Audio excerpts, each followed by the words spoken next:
Hi everyone, this is Jim. Welcome to this postmortem of my Blitz game number 985.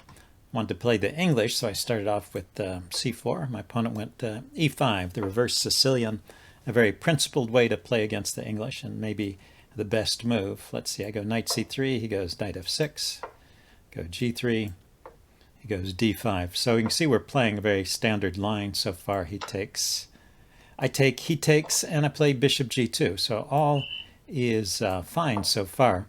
But he played knight takes c3 here. It's actually a pretty rare move in this position. Normal is just to retreat the knight to b6. Let's say this knight would come out to f3, knight c6, and white would castle. And this is a very standard position. The pawn can't immediately go to e5 because the knight is covering it, although playing the pawn to e5 is an idea in some lines here.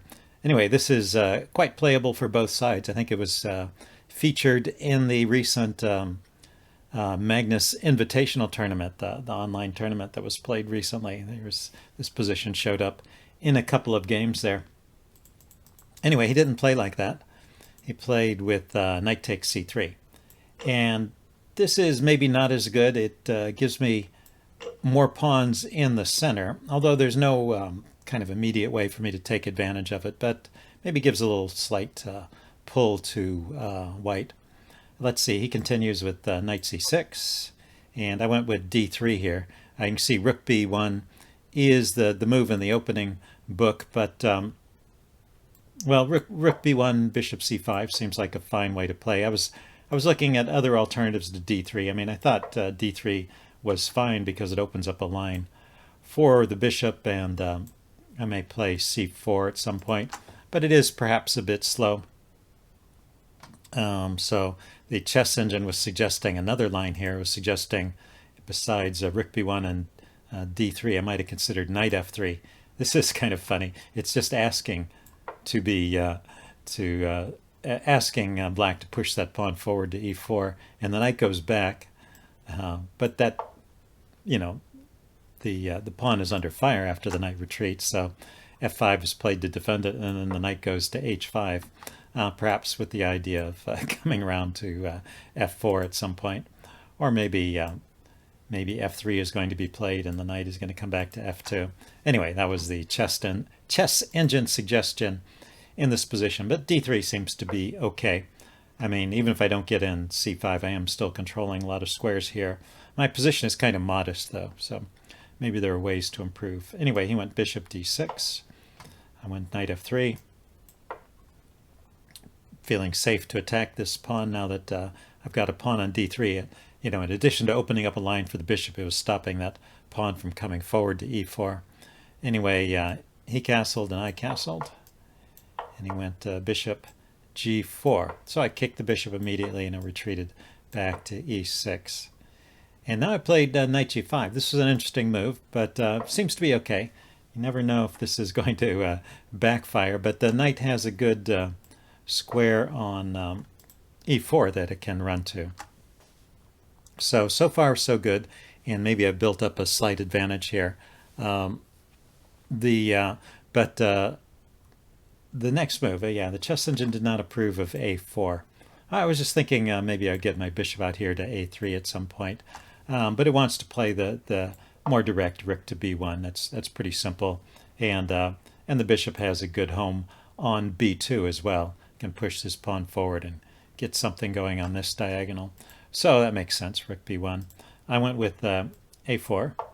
He played bishop e7, causing my knight to move. I chose to go back to e4 instead of going back to f3, although that was playable as well.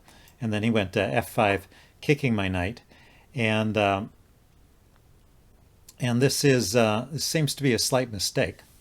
So my next move, yeah, the chess engine just wants me to retreat my knight here and play, let's see. Oh, and then white would play rook b8 and just play this position. So it seems like I'm better here, but there's no I don't know, there's no real immediate winning line. Maybe I was trying a little too hard to find a quick win here. So I threw in this queen b3 move. Sometimes it's useful to get in a check when you have it, and you know, I'm putting some pressure on this pawn. But he has time to deal with everything because after the king moves, I have to fix my knight, which needs to move away. So it does go to d2, and then he goes rook to b8. And well, I'm still better up until this move knight to c4, and then it thinks that I'm a little bit worse. So king to h2 is the move here. So like I said, the chess engine is not finding any great plans that I see, but well, it's a good preparatory move. With the king here out of the way, you know, this move of f4 or e4 are in the air. The king is not on this diagonal where you know, where the bishop can come out with check. So it's a nice you know, preparatory move, but there's no immediate plan. Let's see. I continue with knight c4. Had the idea of maybe getting some pressure on the e-pawn, but doesn't quite work out. Let's see. He goes queen to c8. He's lining up this way, and I continued with f4. So he takes, bring my bishop out, and you know, I've gotten some open lines in the center, but I also have gotten this backwards e-pawn. And you know, so I think throughout this section, black has a slight edge here. Let's see, I continued with bishop to e6. Oh no, it's his turn. He played bishop to e6, pinning my knight. I played queen c2, unpinning immediately, and I thought he might take here, double the pawns, but he has to give up the bishop pair to do that. And it seems I'm still okay, so taking the knight was not that great. He played with g5, kicking my bishop. I threw in this check. Could have just gone back to e3. I think the chess engine slightly prefers that. When I go here, I am giving up the bishop pair, although I get an active knight in return, so there's some pros and cons there. He took right away, and then I have this good-looking knight sitting on the e5 square, although it's not supported by pawns at the moment, but eventually I'll get in this move d4 to support it there. But he pushes on. He's thinking of attacking. He goes with f4, and I decided, well, first of all, I didn't want him to exchange here and weaken my king structure some more, and he does have this pressure on the h-pawn, because I never got king h2 in. Maybe in retrospect we can see why king h2 would have been a good move earlier. So I have to play this g4 move, which gives him a f-pawn, which is half passed. It's still got to get past this e-pawn, but it can be pushed forward sometimes with great effect. So he played bishop d6, and I decided it was better, rather than trying to hold the knight there, just to drop it back here, blockade that pawn securely, and also put pressure on his g-pawn. And here my opponent blundered, so he made the move queen d7. So he had kind of outplayed me up to this point in the game. Well, you know, he made an unusual move in the opening, but he'd been playing well through this part, and I had been making some slight mistakes. So he's better up to here, and he just needs to continue with queen d8. And his king position, you know, I still have hopes of taking advantage of his king position. It looks a little weak to me, and I think I am solid enough. I don't think this is a lost position for white by any means, but the chess engine prefers black here. Black has more space, and black has the bishop pair. But instead, he played queen to d7, getting his queen off the back rank, connecting his rooks. You know, it's all good stuff, but leaving this pawn hanging. So I should definitely take it, and I do. And so now I'm better. Let's see. He played bishop to g8, because this really weakened his king side here. He had at least 3 pawns around the king before, and now I've got a knight in, and he's only got 2 pawns here, one of which is far away. Let's see. I'm threatening to just take off that bishop too. He decided to preserve it and bring it back for defense of the king. And now I played rook a to e1. That appears to once again be the wrong idea. Because of this f-pawn, it's really hard for me to get that e4 pawn push in with any good effect. So so it seems like that rook a to e1 is kind of a wasted move, and I should put the rook on the b file again. And it is making a threat, actually. I'm immediately piling up on that. But also I can lift the rook and maybe activate it this way against the f-pawn. I don't know. It's tough to say because it's pretty well secured by the bishop, but maybe some some combination of attacks will work there. Anyway, rook to b1 was better than rook a to e1. I'm still better because I'm pawn up here. Let's see. He went queen g7, bringing his queen over to the king side for defense and also to chase my knight away. I dropped back to e4. He dropped his bishop back to e7, and now I played d4. Yeah, I liked this move during the game. It shuts out the queen from attacking over here and frees up my queen to go after the pawn.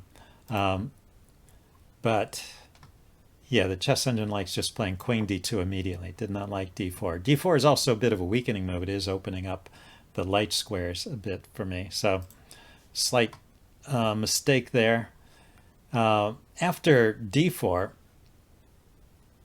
if black were to play h5, the chess engine thinks this is an even game once again. So that d4 being slightly inaccurate and the right way for black to take advantage of it would have been to play h5 and just chip away at my pawn structure in front of my king. So we'd both have equally weak positions here around our king. Be an interesting game and about even. But instead he played bishop to f7. So now I am better again. Let's see, I went queen d2 now. I'm just rounding up this pawn. Could have probably taken immediately. And he went bishop to b3 here,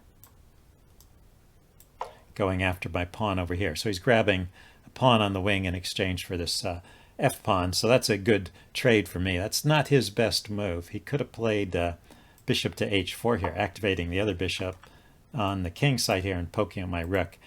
This pawn is a lost cause, so he's not trying to save that particularly, but he's just trying to cause some trouble. Anyway, he didn't. He played bishop b3. And now I'm in pretty good shape. So I take this pawn. He takes my pawn, but my pawn was more important. And after rook e f1, the chess engine is giving white a winning edge, somewhere around 1.5 to 2 points in favor of white. Even though I'm just one pawn up, I do have I have my pieces well allocated over here to the king side, and I have an extra pawn, and he does have this threat for the endgame with the passed pawn, as we saw over here on the other side, but they're a long way away. So this should be a win from this point forward, but I don't manage that. So let's see how it goes. Let's see, he played bishop back to c6. I go queen d3, just defending, and well, trying to put my queen on a better square too. And he goes a5. And now I went d5. So d5 is a step in the wrong direction. It's not like going from winning to losing immediately, but I had better moves here. And knight g3 is the recommendation. So this would cause some liquidation. I thought maybe getting rid of this bishop would be a good idea. It often is the case when your opponent has the bishop pair. Sometimes just trading off the pair of bishops leaves you with bishop versus knight, and the advantage is not nearly as pronounced. And let's see, black would continue to trade according to the chess engine. This is best play, and then bishop d6 hitting my rook. Knight to h5 counterattacking the queen. Queen runs to d7, and then I step my rook out of the way. And what I can follow up with here is a move like e4, maybe kick this bishop back. I still want to get on this dark square diagonal, although I have to deal with this bishop somehow. Anyway, this appears to be a winning position for white, just because I still have one extra pawn, and I have pretty good piece activity. So that's the way to continue and to get the best out of this. Anyway, d5, kicking his bishop back. This looked attractive to me, but didn't really help all that much. I traded here. I thought I was driving his pieces back, but they managed to regroup without too much trouble, and I brought my queen over. So this really did not help my case. And then after he played bishop g6, I spotted this knight g5 idea, you know, and I was just going to play knight g5 to e6, and I thought that looked really strong. So I was happy to find the move, and it turns out to be just a mistake. At this point, I guess after d5 and after that regrouping, the best I can hope for is an even game. And I should recognize the power of this bishop. Well, just let's first play a few moves and show what happened in the game. I played knight g5, and you know, if I got in this extra move here to knight e6, I would be in good shape. But you don't get to play two moves in a row. And he gets to move his bishop with check. I move my king away. And now, you know, eventually I do get knight to e5 in, but it doesn't have much going for it. So going back to this position where I played knight g5, the chess engine is recommending giving a pawn back with d6. And now if he takes with the bishop, just trade that bishop off. Or if he takes with a pawn, well, at least this bishop here is blocked in behind the pawn for the moment, and then maybe knight to g5 might be stronger. Although after the trade, the chess engine just wants to drop the knight back here to, oh, I'm sorry, it wants to plunge forward into f6. So queen over here to e7 and h4. Start pushing pawns forward on the king side, try and make use of my two pawns against his one pawn over here and get something going this way while his bishop is blocked out of the game. But this is just about even. It's I no longer have that advantage. And after knight g5 and the bishop check, I'm actually worse. So king h1, he goes rook to f8, another forcing move. Yeah, he found some nice moves there. Not too hard to find, but they were well played. So I go queen g3. And I did not have time to play knight e6 once again. The exchanges don't work out for me. I mean, my queen is under attack, and his queen is under attack. But, well, he goes first. If I take his queen, he can throw in rook takes rook with check, and then he can grab the knight, and he's just a piece up. So don't have time for knight e6. So queen g3 is okay under the circumstances, but he just trades off. And now there's just a very difficult end game for me. He starts pushing this pawn.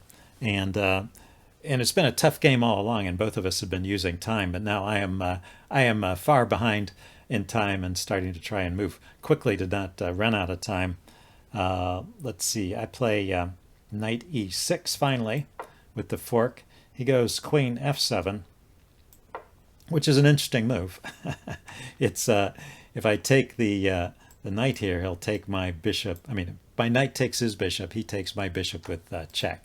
So he's playing some tricky moves here while I'm in time trouble. And so I just blocked with queen f4, which is definitely a losing move. I could still play on.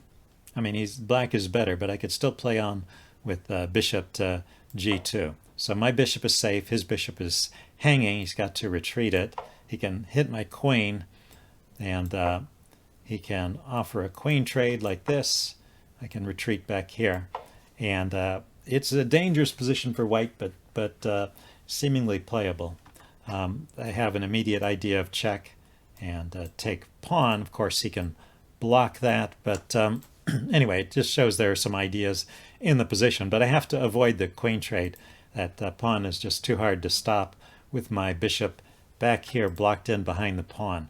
And so this move here, queen f4, was really the game-losing blunder.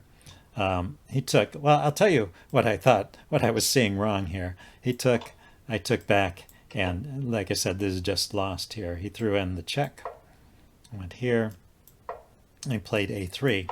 And yeah, I was planning to bring my bishop here to stop the pawn from going forward. I thought I could hold on for a little bit this way. But, well, this pawn is in the way. So I pushed the pawn forward, but it's too late. And after a couple more moves, what did I do? Oh, yeah, I played there anyway. He gets a queen, and then I resigned. So anyway, interesting game and pretty tense. Hope you guys enjoyed it, and I will see you next time. Bye.